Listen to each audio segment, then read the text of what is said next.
Could you try to summarize in a few sentences the crux of what you were able to tell us today?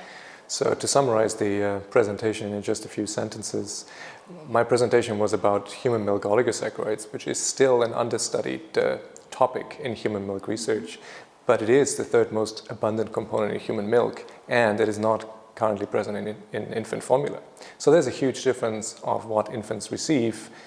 Breastfed infants receive a lot of these oligosaccharides. Formula-fed infants receive nothing. So really the talk is about what do these oligosaccharides potentially do for the infant? What are the benefits for the infant, potentially for the mother? And one of the main facts there is that they shape the infant microbiota composition, the microbes that live in the infant gut. And then what are the implications for several diseases? And in this case, highlighting necrotizing enterocolitis, which is a problem for the preterm infant, but also then in a second part of the presentation, talking about infant body composition, infant growth, and potential obesity risk and malnutrition risk, where the oligosaccharides seem to point to having a beneficial effect, shaping the metabolic phenotype of the infant. So it's a really fascinating and complex topic. Are there any clinical implications, potential changes to practice, or even information to mothers that could come from some of this research? Yeah.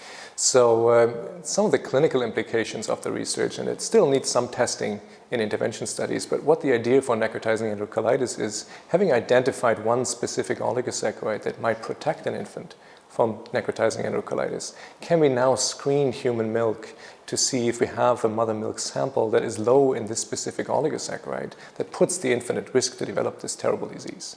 And can we screen donor milk and maybe not feed that to an infant that is at risk to develop necrotizing enterocolitis?